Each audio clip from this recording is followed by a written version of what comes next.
Moscow's vast Red Square. Moscow sees its first May Day parade in 4 years of total war. Military attachés of Russia's allies, American, British, and French, are guests of honor.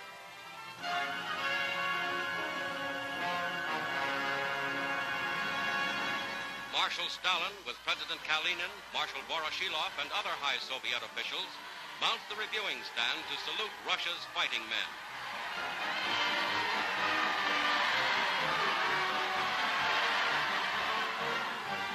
At 10 a.m., the gigantic parade starts.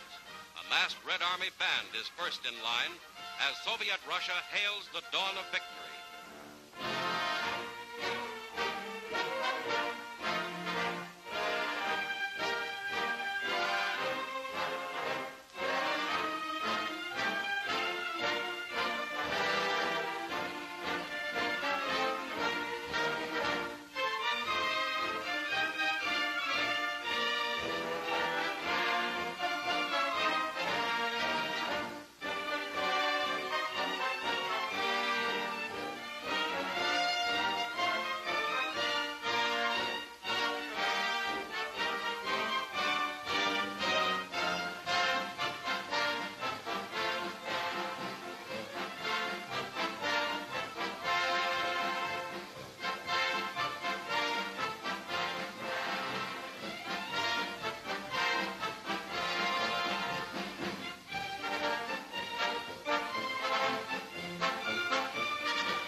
Japanese military observers see the mighty display of Russian armed power.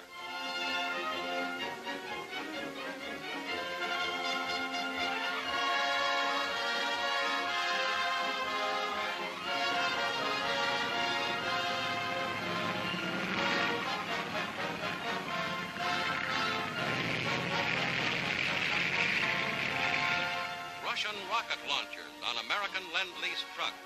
The Soviet Union, valiant ally, celebrates a holiday and salutes the great victories in Europe.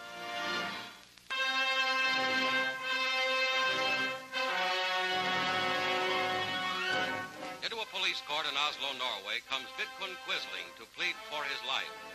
One of the war's most notorious traitors faces retribution for his crimes as the judge enters and the first preliminary trial of a major war criminal begins.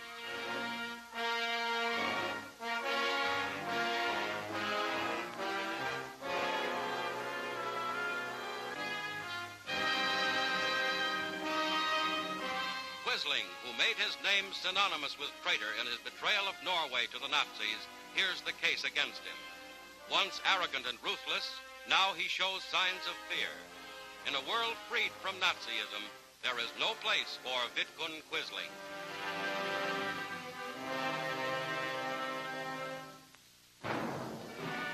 From Allied headquarters aboard the Patria at Flensburg, North Germany, orders go out for the arrest of the last top Nazis.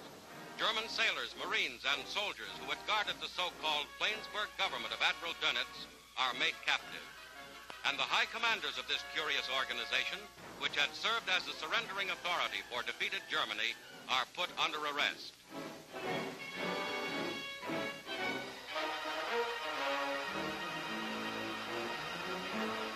In this castle at Flensburg, General Admiral von Friedeberg lies dead beneath a picture of Dönitz. Von Friedeberg participated in Germany's unconditional surrender. Arrested, he took poison. Colonel General Alfred Jodl, Chief of Staff, leaves the enemy's Flensburg headquarters for internment. Jodl signed the German surrender to Eisenhower in Reims. Flensburg's gun placements never saw action. Now, the Fuhrer of the beaten Third Reich, Grand Admiral Dönitz himself, comes out under Allied arrest. With Jodl, he walks through a tunnel in the Flensburg compound to imprisonment. A fanatical Nazi, Dönitz was the commander of Germany's unrestricted submarine warfare.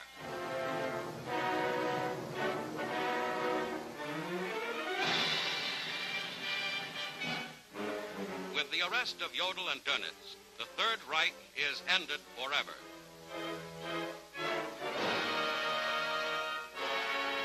In Lüneburg lies the body of the most hated man in Europe, Heinrich Himmler, chief of the Nazi secret police and the savage SS troops.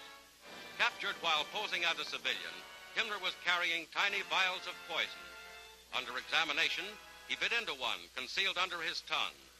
Propped up for official photographs, this Nazi who terrorized a continent has met in violent death his proper end.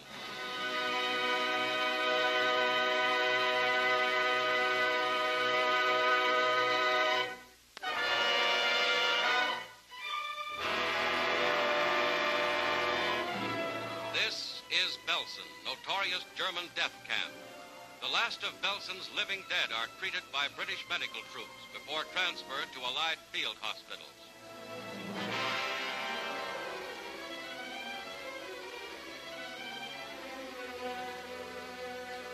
Insecticide is applied to liberated prisoners.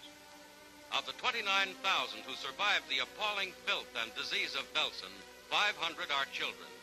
These former enemies of the Reich will now receive human care and medical attention. Belsen's commandant, Joseph Kramer, murderer of countless thousands, is now a prisoner. British flame tanks fire the flimsy building.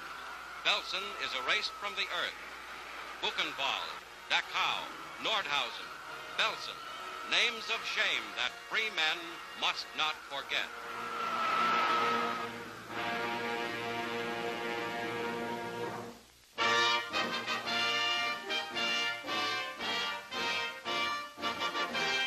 President Harry S. Truman delivers a warning of the blows that are yet to fall upon Japan. The Japanese now know that their dreams of conquest are shattered.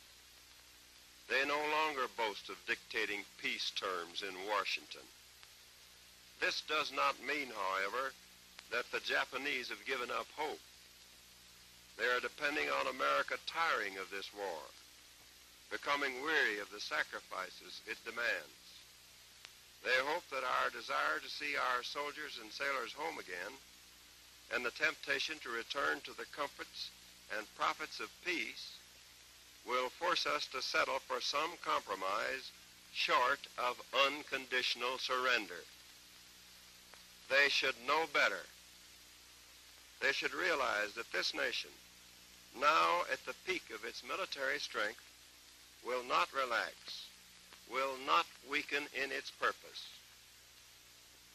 We have the men, the material, the skill, the leadership, and the fortitude to achieve total victory. We have the allies who will help us achieve it. We are resolute in our determination. We will see the fight through to a complete and victorious finish. To that end, with the help of God, we shall use every ounce of our energy and strength.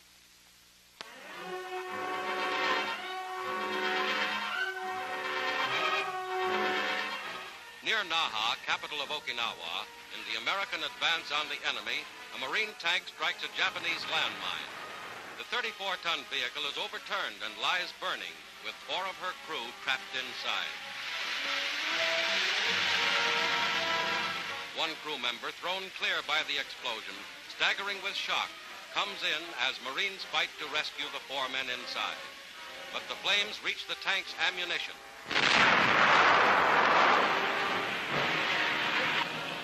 And all hope of rescue is gone. In the same sector, flame-throwing tanks assault enemy caves holding Japanese soldiers and munitions.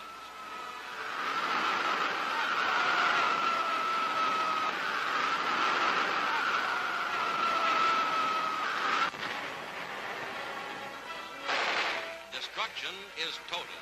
These actions accompanied the 10th Army's bitter fight for the southern tip of Okinawa.